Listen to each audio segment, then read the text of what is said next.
welcome to the first Thursday of the month. It's 12 o'clock and it's time for the 5th In Conversation with FluidRock.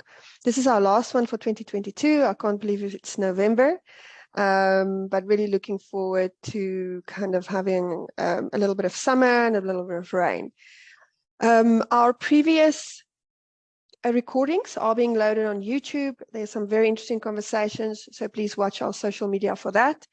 My name is Ronelle Klein, and I am the CEO of the FluidRock Governance Group, and it's really, really interesting for me to hold these sessions because every time I learn so much.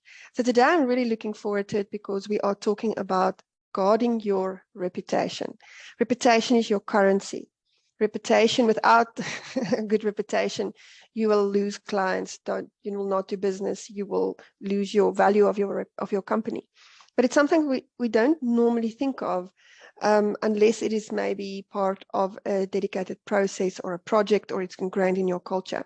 That is why we have the team from GWCI. These gentlemen are from the UK, and we're really looking forward to having a chat with them. They've got a lot of experience. Please today, put your comments, your questions, your thoughts in the chat or in the QA. It is always good to have some interaction with our members, with our audience. Anything that you've seen, everything that you want to ask, comment, please feel free to do so because we're going to go to them regularly. So now I get to the nice part. I would like to introduce Graham. He's given me his bio, which is very impressive. It's with more than 30 years of experience, you tell us two things. You have a lot of experience and you have a lot of experience. That's how old I am, I'm afraid. Yes, and Graham has worked a lot with regulators, auditors. Graham has seen firsthand some usually negative impact on costs and reputation and some ill-considered approach to risk and compliance. He's also seen some really positive stuff, and I'm really looking forward to Graham, to you sharing a lot of stuff. He's actually worked in the environmental area for companies as a scientist in the 70s, so right just when I was born. And so you're an expert on that. ESG is the buzzword at the moment. So he's worked a lot with regulators. He's worked with a lot of big companies, and like I said, almost 140 countries, in a lot 140 countries. And then we've got the personality of the trio. It's Nigel. He's our head analyst, right? So we always say they bring some sparkle to the trio. Nigel has been with GWCI for quite a number of years, and he's now, like I said, managing their an analysis team. I mean, one of the things on their website that I liked is they said a discrete service. So it sounds a little bit like 007, that kind of stuff. And he's got over 40 years of experience, so even more experience. And then as well as in the risk and compliance industries, they've got a lot of experience with dealing with companies, due diligence, risks areas, highlighting, advising, and especially in the anti-money laundering, implementing in the UK.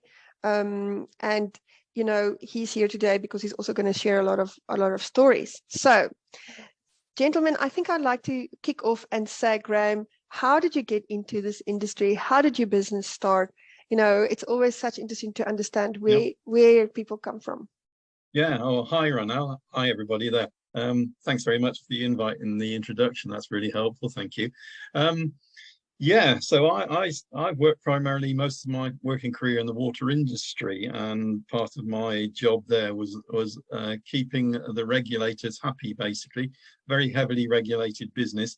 And I was working with European legislation coming into the UK, particularly with the UK government at that time as well, and actually interpreting what the regulations were and doing a gap analysis for the company I was working with, and making sure that they remain compliant, I guess, at the end of the day. So I was given a job in those days to look at all of the environmental legislation that govern that particular industry, and working alongside another guy who was looking at all the corporate legislation as well. And that was a huge piece of work, actually. 2 years worth of work I put into that to do a gap analysis, just to make sure that they understood where their problems lie. So I did this, and I produced a piece of work, went to the directors and actually presented that piece of work, and they said, wow, this is fantastic. We know where all the risks are in the company now. We can actually use this. And they said, but downside of this, so it's extremely expensive to implement all of this. And so I said, well, yes, it is, but at least you know what it is now. You can actually put a program together to spend your money over a period of years, plan it out carefully, and you will actually resolve all these problems within that period of time. So he said, great, thank you very much. Actually, they then made me redundant, which wasn't very nice at that particular time. They found me another job completely, but they decided it was expensive. We're not going to do anything about this. Anyway, 2 years down the line, unfortunately, the first of those big gaps that I identified resulted in a £20 million UK pounds fine for that particular company. Not a small fine, you would argue. 6 months later, another £8 million fine for another of the gaps that I'd identified. And by that time, I think I'd got their attention. And it wasn't a case of just telling them, you know, this is the problem, you didn't do it, and therefore you're on the back foot with this. It was also, what's it done to your reputation? Their reputation was tarnished, basically. You know, that was 12 years ago, and they haven't recovered from that now. And it's costing them, it's difficult to actually explain how much that's going to cost them, but it's millions and millions every year. So it's not just the initial fines, it's the repercussions from that. And that's what got me interested in starting my own business, where I could help companies avoid that situation. And here we are, 5 years later. As Ronald said, we've written reports in over 140 different countries around the world, helping companies, individuals protect themselves against that sort of reputational damage. Sure. So Thanks, that's how I got started. That's how you got started. And then they were your first client, right? So. Well, no, they weren't actually, but they should have been, is the answer to that. Yeah, indeed. Yeah, sometimes some things come across your path, and then it actually creates a whole new opportunity. Yeah. So perhaps maybe a question is, I mean, I don't think a lot of companies do a lot of due diligence, more so than before. But what do you think? Are companies really, do they know who they are doing business with? Generally, I'd say, as we've been around the world, that the answer to that is no, they don't. They simply look at the contract and they say the contract controls this, we'll be okay, we don't need to do due diligence. They look at the money side of things and think, oh, okay, we'll take that risk, we'll go with it. Now, quite often they might get away with that risk, other times they won't get away with that risk, and it's those times then that unfortunately come back and bite them. But I'd say the majority of good businesses are proactive in this area and are really doing the due diligence checks that they need to do.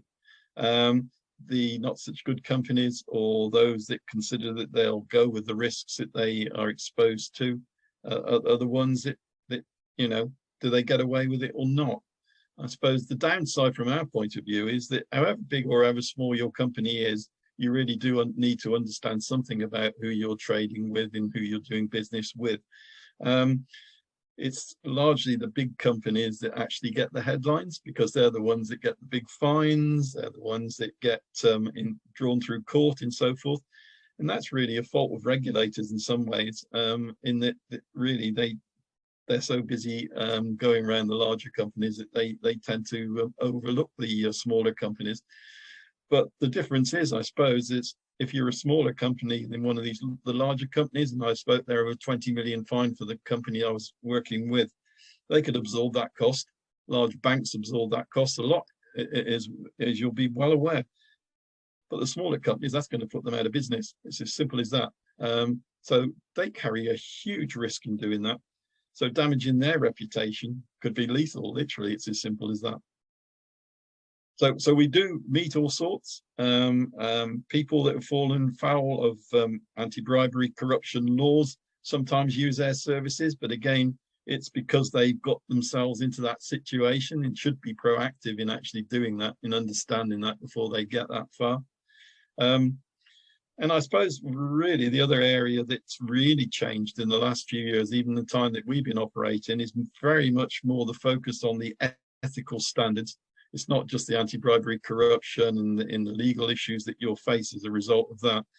And it is things like ESG that's coming in now, and the expectation that these sorts of things will be part of your ethos for your company and how it operates. It's very much modern slavery. It very much is health and safety. It is, have we got any adverse media out there about that company? It's very much, do the environmental claims that that company make add up? Because an awful lot say, yes, we're a very green company, but when you start to dig, they're not. And these sorts of things are coming to the fore now. So it's a changing picture. And these more, what I describe as softer ethics, are starting to find their way and move into the forefront more and more now. So yeah, there's lots of examples of large companies. I mean, we had a really big company in the UK, a clothing company that found itself under the spotlight because they were using basically modern slavery to actually produce garments in the first place. That got out into the public arena. That resulted in them losing half their share price, which was billions of pounds, literally overnight. And then as a result of that, they're still in the backs of the minds of everybody who buys the products from them. Oh yeah, I remember that. I remember that. So it'll take years actually to recover from that position. Yeah, So, no, I mean, talking yeah, about that, it's interesting because that's what Adidas faced a while yeah, ago, and they now really made a lot of strides to correct that. But I mean, if you think about reputational damage, the executives took a 2-minute decision to axe their relationship with Kanye West after his shenanigans, and it's quite dangerous to put a celebrity as your brand ambassador because it's quite a volatile situation, right? yeah, absolutely, absolutely. I mean, I suppose the big difference now is the internet, isn't it? Everybody's on the internet. Everybody sees that. It's instantaneous. It's all over the world, and it's there in seconds, and everybody sees it. That's the difference, and that's the world we live in now. So the more integrated we are, more and more companies will have actually partners or offshoots from their company in different countries of the world now. It spreads very, very quickly indeed. So adverse media is one of the areas that we look at very closely. It's also a reason why you should be very careful what you yourself personally put onto your media as well, because that can come back and bite you in a big way several years later, in fact. No, that's very interesting. I'd like to go to a question from Stephanie, and maybe Nigel, if I can ask you to answer this question for us. And thanks for that, Stephanie. She says, you spoke about small and big companies needing to comply and sometimes being afraid of the money. How do you find a fit for purpose compliance program? Because really budgets are a reality, in a smaller entities. The big companies, maybe there's bigger budgets that's not being applied to this. But for a smaller entity, let's think also about NPCs. Let's think about all those guys. Are there something available? I mean, I know some of the stuff you're going to share today with us is to say this is a little bit of a DIY. But Nigel, how would you give Stephanie some advice? Yeah, I mean, it's always a difficult one when it comes to finances. We appreciate that, and that's the one thing often that does hit companies most and makes the companies sit up and pay some attention. I suppose ultimately one has to look at the value of somebody like ourselves coming in and doing some analysis for them with regards to that reputational risk. And it's about how much risk as a company you're prepared to stand, and what you're prepared to money-wise to put into the investment. What we've done ourselves as a company is we offer sort of 3 tiers of report, if you will. We offer an initial approach where we'll come in, we'll have a look, we'll do a very quick audit, if you will, for the business. We'll have a look at how the business is perceived and how it presents itself on social media, for example. We'll look at corporate registration, and we'll just have a quick look to see that on the base of it, everything looks okay to the outsider, if you will. That's for the business itself, and also for the client, the potential client they're going to deal with. We then offer a level of report where we'll do a bit more digging, and we'll start looking and we'll start focusing on the adverse media. We'll start looking at reputations. We'll start looking at media. We've got contracts with individuals that are in country, so we'll start adding some in-country input into the report. Obviously, that makes it a bit more expensive, and we'll build on that process. And then ultimately, we can offer a facility where we will have individuals on the ground. Maybe we'll have interviews with the client, etc. And those costs can well, obviously will increase proportionately to what it is that we're doing. We will offer as well, and we're in a position to offer in some instances, a bespoke approach. If people want to come to us, and we'll negotiate with somebody as to how much it might cost them in a particular area if they've got those issues. So we try and be as flexible as we can, but obviously time costs money. And that's the bottom line. I don't know if that's the full answer, or it does help, but we offer that tiered approach and also a bespoke approach in some instances to business. If we can help them at all, we'll try and do that. No, that sounds like good advice. I also think maybe it is not necessarily your whole third-party database, but maybe it's the ones that you can tier according to risk. You know, if there's a new venture into a specific African country, for us, for example, I'm just using an example, it could be you have worked with these people for very long and it's not such a big risk, or maybe it's a completely new partner. And then I wanted to ask you, Nigel, is there a chance to pass on the costs to the supplier, you know, for them to be able to be vetted almost, to be a supplier to your organization? Does that happen? I suppose there is that option. It's an option really that our client would have to discuss with the potential customer. We will sit down and we'll negotiate contract with them, and we'll give them estimates of cost when we come in to undertake a report. How they fund that obviously is something that they're going to have to sort out for themselves. It's not cheap, but then the fines aren't cheap, and it only takes seconds for your reputational damage to be harmed. So it's a case of people beginning to realize the harm that can be caused for seconds of not doing something. Absolutely. It's worth just saying that we have got one or two clients that share 50-50 costs actually, for providing reports for them with their clients. So that is happening. So we have got a few people that actually do that. So yeah, that's a possibility. I mean, I see a little bit of an opportunity. I mean, if you're a smaller business that wants to be used by larger organizations in other countries, if you get a report from you that gives you a squeaky clean, it almost, you know, it's like a little bit of a feather in your hat where you can say, you know, we're a legit organization, you can do business with us, you know, so that they don't have to do the legwork, right? Well, I suppose one of the things that we're doing, we're not talking about today, but very briefly, is that we actually help companies with their compliance frameworks, and also help them with writing codes of conduct and their policies and their procedures. So we've helped a lot of African countries, for instance, who want to trade into the UK, to put them in the best possible light to win a contract. So we've been actually helping them to write their background policies, get the right framework in place to say exactly what you said there, Ranel, which is, yes, we've already got these and it ticks the boxes in all the places before they go out to get the contract. That's very, very interesting. So maybe, Graham, if I can go back to you on a question that I have is, you know, I'm a glass half full person, so I'd love to hear good news stories as well. I mean, can you share some of the cases where, you know, a company did something where actually the outcome was positive?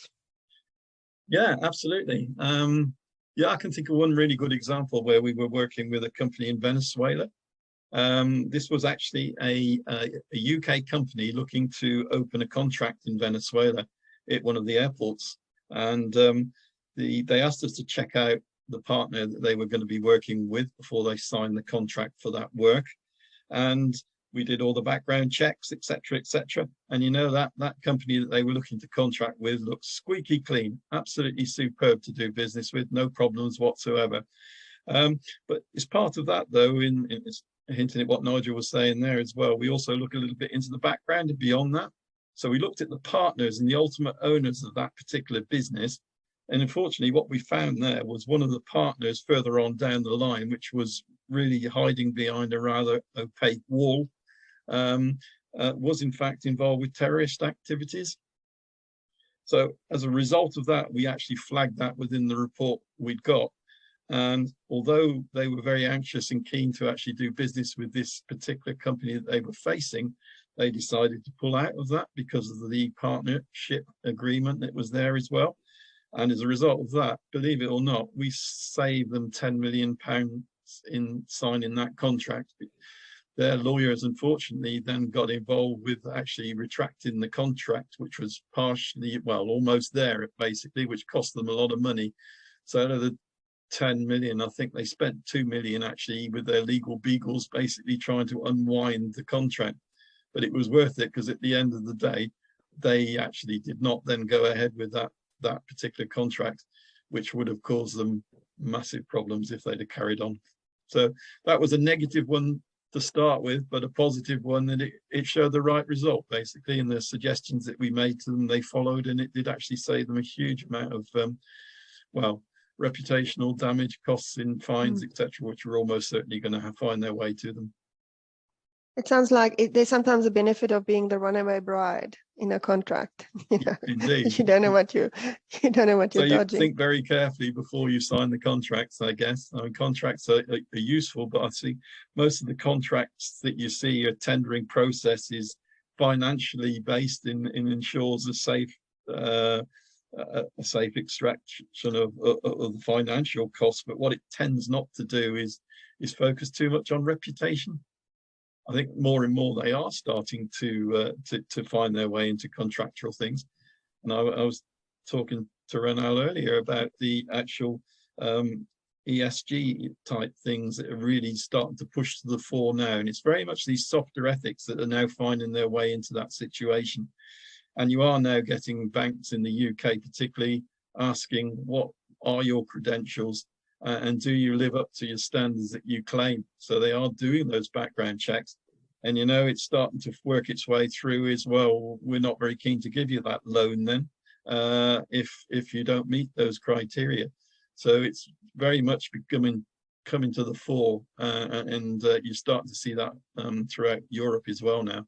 That those sorts of things, it's not just a financial contract now. You're needing to think a lot wider. No, we're talking about a lot of washing, you know, grey washing, this washing, green washing, and it sounds like something like there's something like reputation washing, right? Trying to polish yourself to look better than you maybe are. So it's a lot of legitimate conversations, legitimate communication, it's stakeholder management. It all leads into sustainability of a business, right? Absolutely, yeah. Absolutely. Indeed. Okay. So Nigel, maybe you can tell me or give us a little bit of kind of a color on why is it so risky working with third parties? I think the one thing is that people can present facades.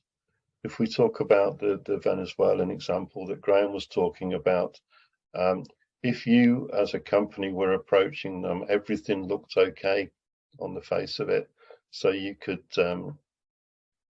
look at it, you could work there, and everything looked perfectly all right. It's only when you start peeling the layers away and you find the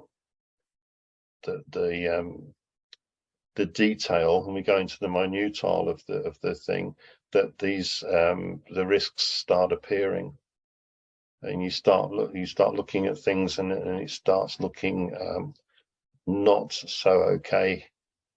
Because obviously these people that were involved with the terrorist funding are not going to be out there and putting that forward. They're trying to disguise it all, and they're using the companies often as fronts to work in those areas. So you've got to be very careful that you really get to know your customer. There's kind of a superficial know your customer. You can sit down with somebody, have a chat with them, fill out a questionnaire that would suit a sort of semi compliance type thing, and you can ask some questions. So if an auditor comes along or somebody looks at it, they're saying, well, yeah, I've asked these certain questions, but it's what we find is it's unpicking often the media, often looking at the individual records for the businesses, for companies, for going through court records in country, often to begin to unfold these issues, and really getting to know the individual. So there's a kind of superficial approach, or a much more sort of digging down approach, if that makes any sense in what I'm trying to say there. So it's kind of getting behind the issues. I think it's worth saying as well, as part of that, is that so many people are involved in joint ventures. Subcontractors are involved along the way, somewhere along the line. There may be just agents that are used for providing information in certain areas. And then that finds its all the way back to, you hear more and more about shell companies being set up, actually. And that can be where it ultimately goes. So unpicking the onion, as Nigel was saying, in unraveling that journey as to where that might go, can actually come back and tell you an awful lot. So that background knowledge, it's so much more confident if you've actually got that background information when you actually go to decide whether you're going to trade with that third party or not. And those shell companies might end up in a totally different part of the world than where you started off, you know, and it might be that ending up in something like Russia at the moment, which is a bit of a difficult one with all the sanctions going on there.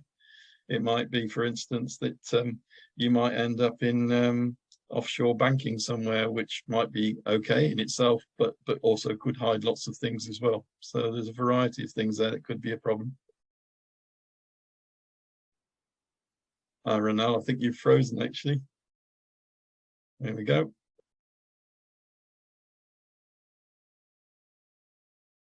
Yeah, I think. Sorry, gentlemen, I'm back. Okay. It's You're I back. had a little You're back. connection, Okay. a little connection issues. Okay. But this is you know, it's a little bit of a reality down south, right? I think I caught the gist. I mean, I mean, are there red flags when you work with people? It's like maybe they don't give you the information, they're not open and honest. I mean, do you read the room? Is it the kind of information? Like, how do you go about this? I think the one thing you need to realize is that you can't sort of take any information on its own that appears maybe on an internet website. You always need to look at 2 or 3 sources. You need to look at where the information is coming from, who's posting it, who's reporting it. So you're beginning to build that picture of reliability around the information itself as well. Because, you know, it's if you've got one, is it a reputational source? Is it a well-known newspaper, for example, that maybe has reported something?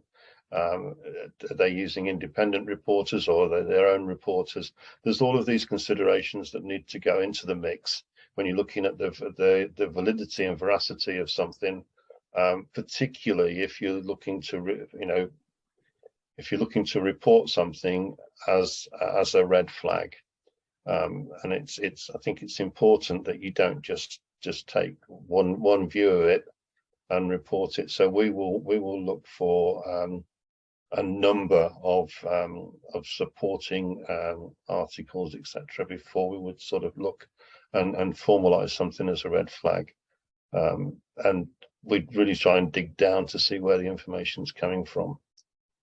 If it's reliable sources, and you know, unfortunately, in some areas of the world, you have to accept that some individuals' views on things are very different as well. So it's important that you kind of understand the country background and the cultures as much as you do the industry and the activities that the industry is getting involved with.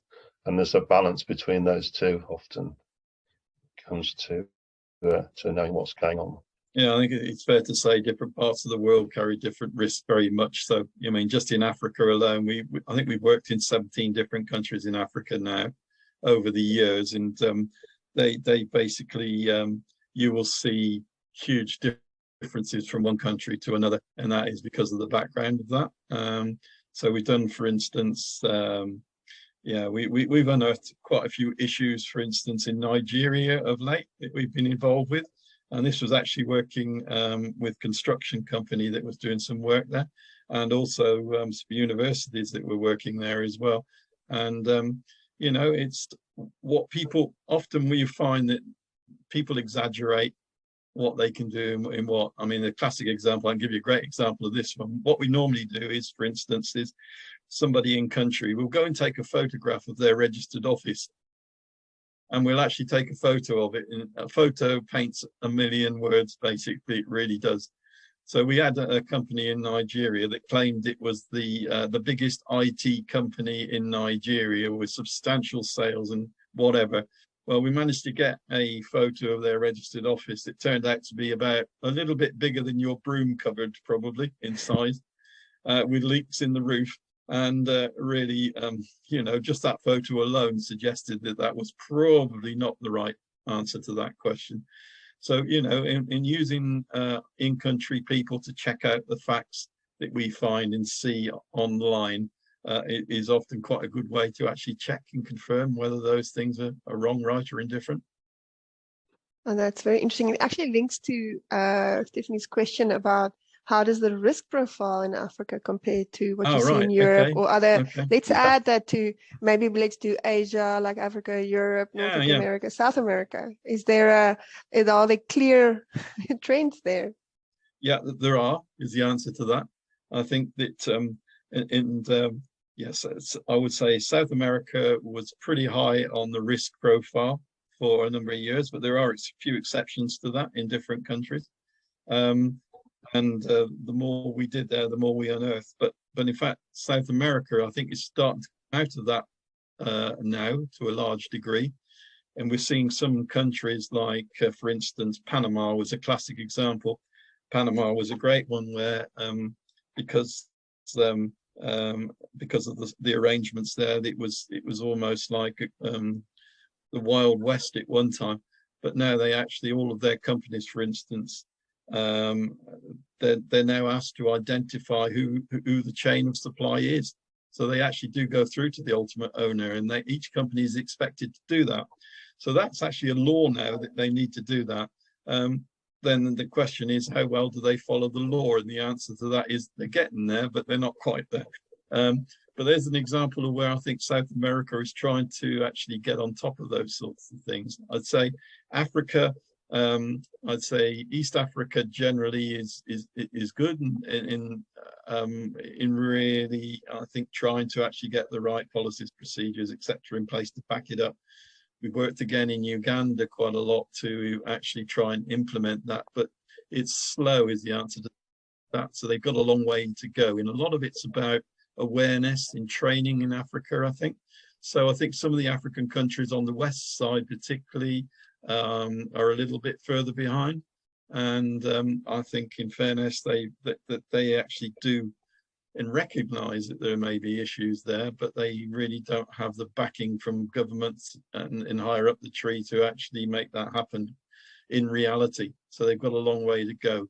The Middle East is can be an interesting one, and I think again they're starting to tighten up, but you do see a lot of it's a cultural thing in many of the Arab-speaking countries where, in fact, I think there are some real big issues there which they haven't resolved. So pretty high risk, some of those now still, I'm afraid.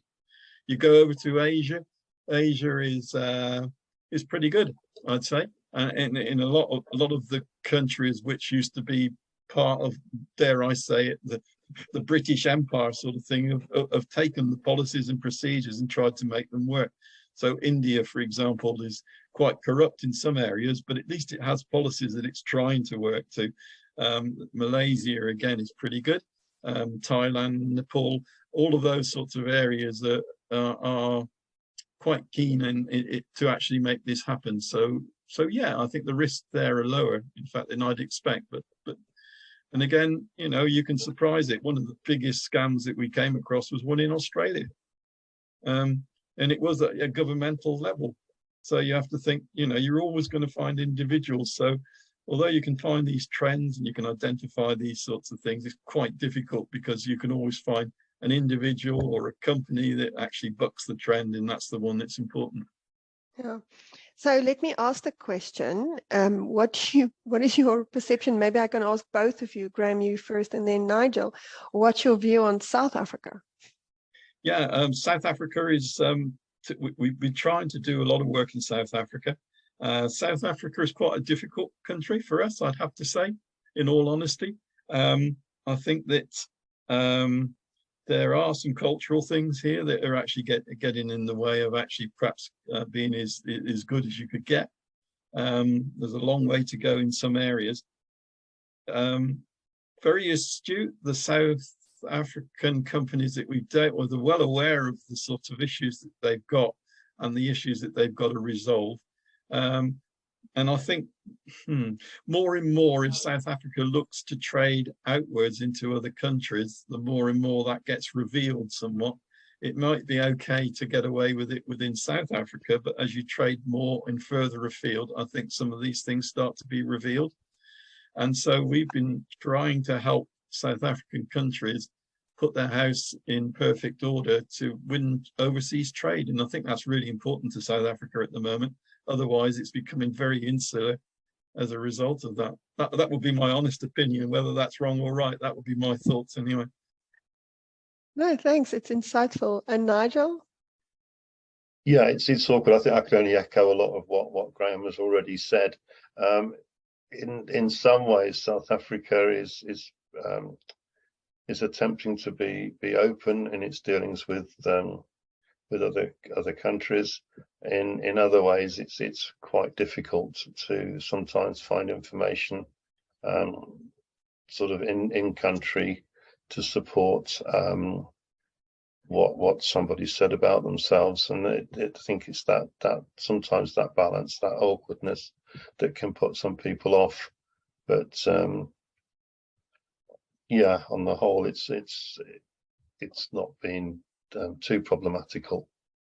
But yeah, there's some issues, there's some areas that need to be worked on, and I think it's as well. There's some perceptions around the ownership of companies and who are ultimate owners, etc., and who some people have been put into companies to manage them, that are sort of just a representative rather than somebody that practically understands the business. But those are issues that sort of can be resolved. They're not necessarily a red flag. They're just the way that things are operated. But there can be a reluctance from companies outside of South Africa to accept some of those policies and processes on occasion. So. No, that is fair comment. Fair comment. So this is maybe a good time before I get to Stephanie's other question. Is we have a little poll, so Elena can launch the poll for us. It's about just from the audience. Does your organization do third-party due diligence checks? Maybe it's a yes, a no, I'm not sure. So the host and the panelists cannot vote. So if everyone can please choose an option, it will be, this is completely anonymous, no one will know. And we don't publish this. Well, except if the webinar is published on YouTube, the result will be published, right? But it is anonymous. So if everyone can please, we'll give it a minute. And then Nigel, maybe you can prep for us to kind of show a little bit if we can see into what is it that you can get. For example, in Botswana, you said that the register is quite open. So if you can prep to screen, sure, to share your screen so long once we have. Yeah, Elena, you can let me know. Try and do that. Yeah. Okay, Elena, you can, if we have got most people's votes, maybe we can then close the poll and publish the results.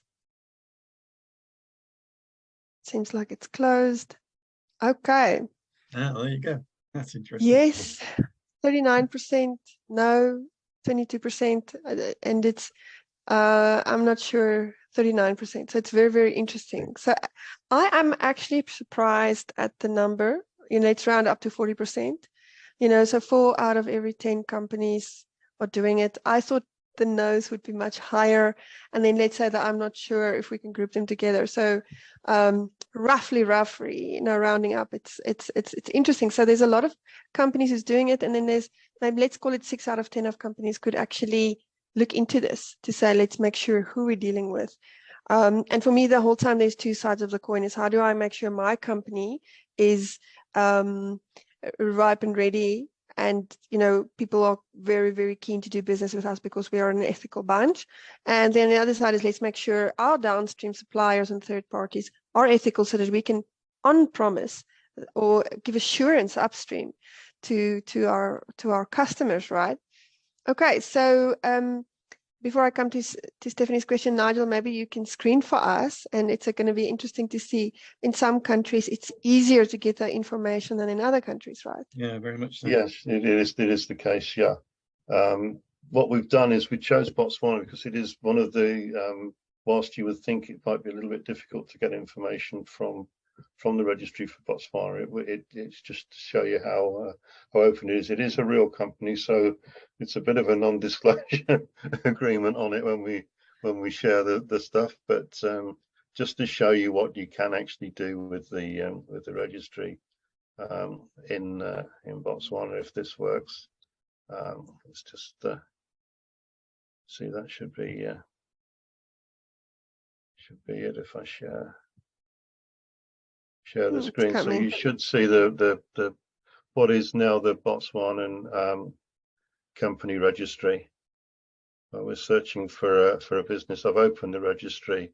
You can, at the top here, you can see that it's where it is. This is just an internet page. And if we put in the company that we're going to use, it's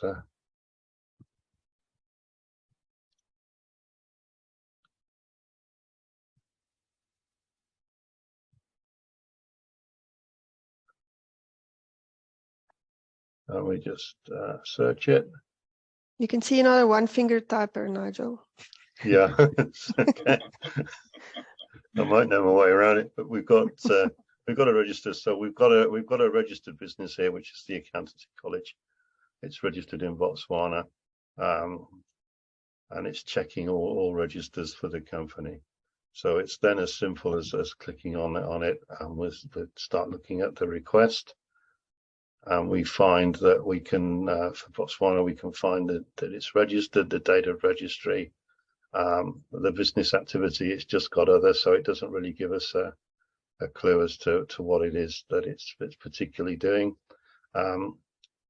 It gives us filing months, and we can look at filings and particulars that have been filed. We've got the address. We go to the address it's registered from. We've got a principal place of business, which looks to be a business, and then we've got a postal address. So we would look at both of those, probably send somebody out to have a look at the principal place of business, get some photographs for us, etc. What we have got is proprietors. We notice here that the Botswana University College is the proprietor of it. So, and at Deloitte House in the fairgrounds there.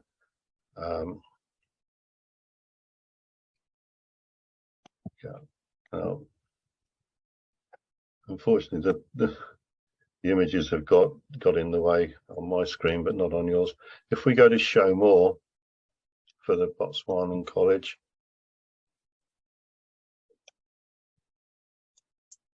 we find that we've got the company name, we've got the unique identifiers, registered office, etc. And then we can view the company. So now we're looking at the owners. We're not looking at the original business. We're getting into the ownership now.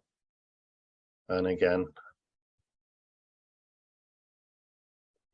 we get in, and now we can find we can get into the constitution, how it's set up. We can look at the directors, and we've got the directors' names and addresses, and all of this we can go down and we can build on and start looking at it.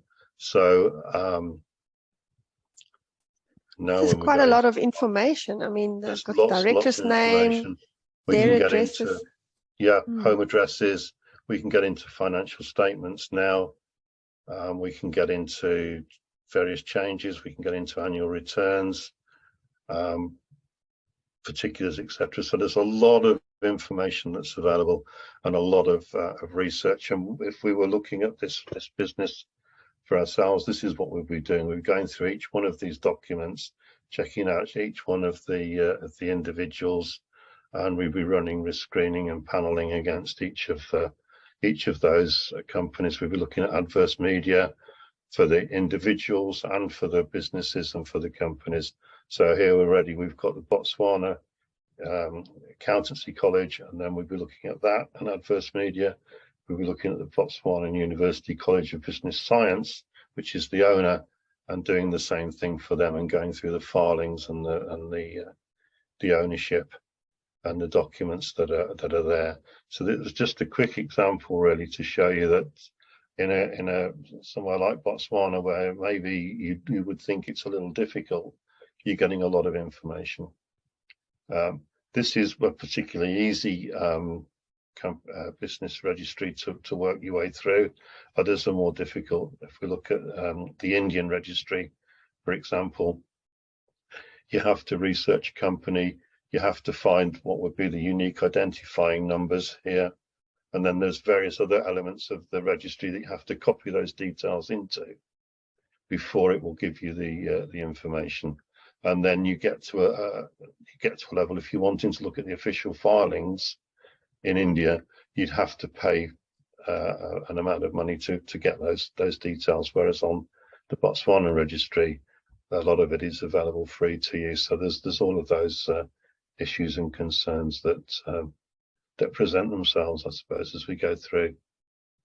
I hope that was just a very brief and quick demonstration to show you what can be gleaned, and just an idea of how much information there is that needs to be reviewed as part of the analytical process if you're getting to know your customer. Because is it in this instance, you've got the accountancy college as maybe your customer, but the controlling influence and the controlling arm is the university, and then the individuals and directors from the university. And you begin to start looking at the layers of an onion, I suppose. You start peeling it apart to find out who is ultimately in control of these businesses and where there are risks against individuals. This is just a very quick snapshot. Nigel, thanks for this. It is fascinating. I mean, I didn't know that Botswana was this visible. I think South African, our subsea is not that visible either. But it obviously shows you, it obviously shows you different countries have certain levels of transparency, and there's a level of DIY due diligence that you can do, and then there's a level of where there's more risk. It's really to kind of engage with companies like yourself to say, okay, well, please have a look at this for us so that we can manage our risks properly. So before, I'd like to get to just talking about what boards should know about this. But I'd like to go back to Stephanie's question. And she says a lot of companies who have let South Africa down are big global names based in developed countries. I don't know, either Nigel or Graham, if you have a view on that. Yeah, I think that can be very true, actually. I think, unfortunately, some of the big multinationals exploit countries to actually manipulate that, to make the most out of what they can do. And so they must actually, in fairness, South Africa is seen as fairly vulnerable, I would guess, by those companies, and that's why they've done what they've done. And if they know they can get away with it, they get away with it. It's as simple as that. So sadly, that is the case.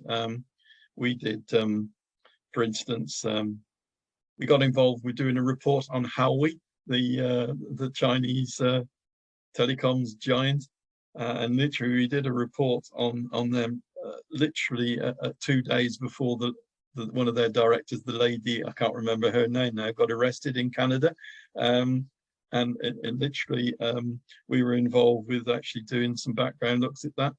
And those are the examples where even at a country level, they can exploit those sorts of things. And the Chinese are well renowned for doing that. So Chinese companies always have a slight risk, I think, in some respects. You might, though, find that the same is true of a lot of the multinationals, because you never really know quite where that multinational comes from. They can hide behind opaque walls, as I've said before. You know, and it's so easy to step back from that. So where do they pay their taxes is another issue. That's obviously a big thing in the UK, because they may not be domiciled within that country. They may have their operations operating out of Ireland, for instance, next door to us, and therefore they hide behind that wall. As a result of that, then the multinationals can be a real big issue, and sadly that is the case. They exploit what they can. Yes, and that's actually a risk we need to teach you. It's so however big or however small country. the company is, you need to do your due diligence, because it can be a one-man band that causes you a problem, just literally one person. It could cause that, and we've highlighted that with the Adidas one, haven't we? One person caused that problem, whereas then it could be the multinational company that's exploiting you. I mean, there's a classic one. We came across a Chinese company that was actually a painting brush manufacturer, and we were asked to look at them. And in the morning, our researcher went to visit the factory and had a look around the factory itself. And then coincidentally went back in the afternoon, because I think that was on the way home for her. And the name of the factory had changed, and they were manufacturing something completely different. Oh, that's shocking. Yeah. Yeah. So it's about. So you know, they're exploiting people definitely in doing that. Smoke and mirrors. So I mean, we're a governance company. We live, breathe top guns. Our compliance team locally also actually does some of this third-party assessment. But I mean, if we are on a board, I mean, some of the larger entities has to have a social and ethics committee. They are normally charged to look after the reputation of the business. They look at stakeholder management. Yeah. I mean, I literally have not seen these things in papers, in board packs. So I think there's a lot of development there. And then some boards who don't have committees, they actually are charged with all of the things relating to a company. So we have to think about our reputation. It's not just what we do, it's who we do business with. So if you have to give directors, non-executive directors, executive directors, and company secretaries some advice, what kind of key takeaways do you think they need to know from our session today? Yeah, well, key takeaways. I think the absolute key takeaway is be proactive in that engagement, not reactive. And really, a few checks, and we've seen a few simple checks, relatively simple checks that can be fairly cheap, can actually give you just the background information in knowing what that means. Because you know, proactive, in again, the company that I was working was being reactive, and it cost them millions and millions of pounds more, and really couldn't control that spending as a result of that. Whereas being right up front in actually doing that, and it might be that you need to do some basic checks. It might be you need to decide to do some more in-depth checks depending on the risks that you identify, but not doing something and burying your head in the sand, which is what a lot of companies do, unfortunately, is not an option, especially in this more integrated world that we live in now, because that will only come back eventually and cause you a problem. So of the, what was it, the I can't remember the percentages that you got in your voting thing there, but basically those companies that are doing absolutely nothing, then are very much at risk. And it really does need to take some very simple checks. So it's simple, it's quick, it's logical, but it needs to be done. And the only way that happens is that your board of directors have actually got to drive that. It's about actually driving the ethos of that company in the direction that you want to go, because unless it's bought into by the board, in my board when I started my conversation weren't bought into that, and it cost them dearly. Unless they're bought into it, that ethos is so important to embed into your company that it won't happen. And you know, it's very much. I mean, we write policies and procedures, as I said, but it's very much. How many companies, though, are actually going through a tick box exercise to actually do that? I mean, they'll write a policy and it's so dull and it's so boring, it'll just go into a book and it'll sit on the desk and gather dust. You really do need to bring these things to life. So if I was a member of the board in some of these companies, I'd be wanting to bring that to life in real situations for the rest of the employees there. You need training sessions, you need background sessions for an understanding of what that really means and the ramifications if it goes wrong. It's no good saying after the event, oh, we should have done this, but unfortunately, sadly, that's the case in many cases. So I'd say be proactive, train all your workforce adequately, don't go down a tick box exercise.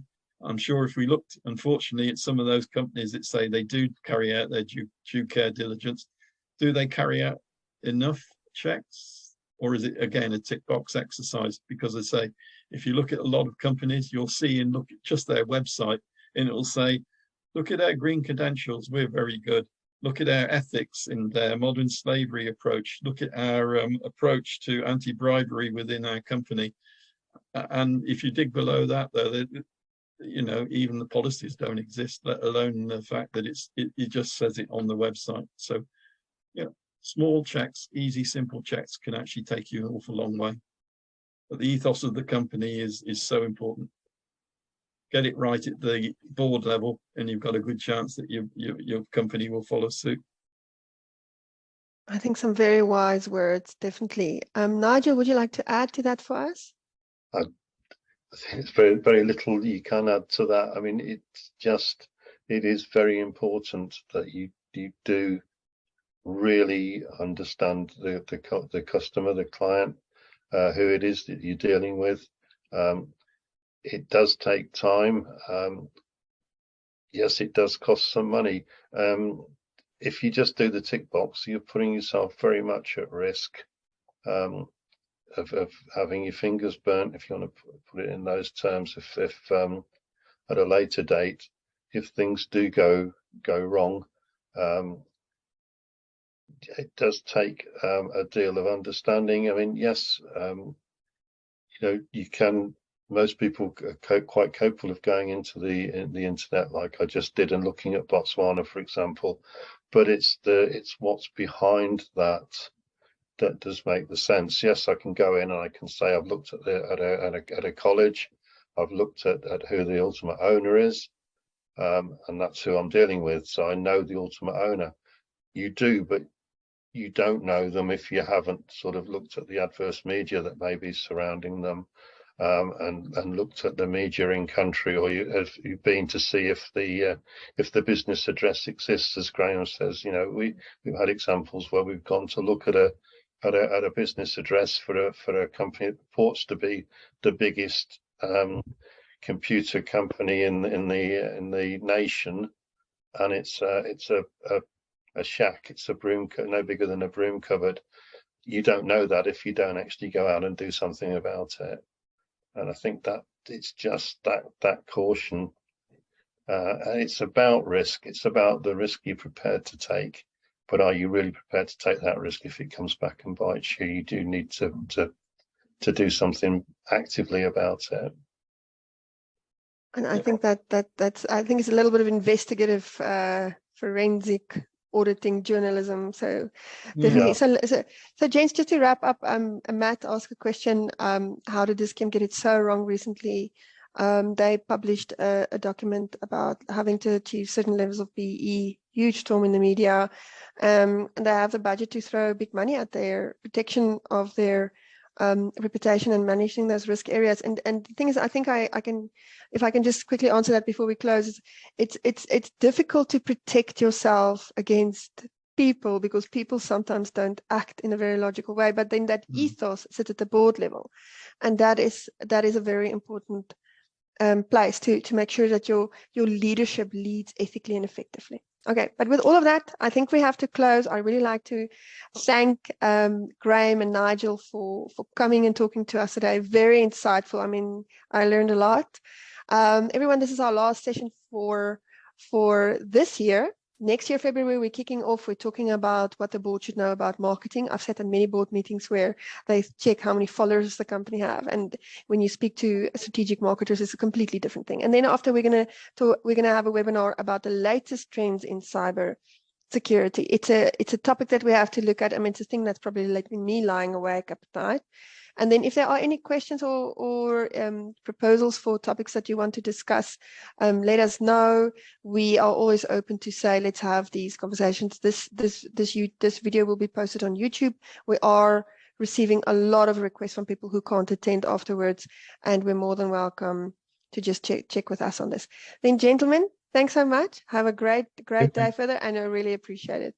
Thank you. All right, you're very welcome. Nice to meet you all. Thank you. Bye, Bye-bye. everyone. Bye. Bye.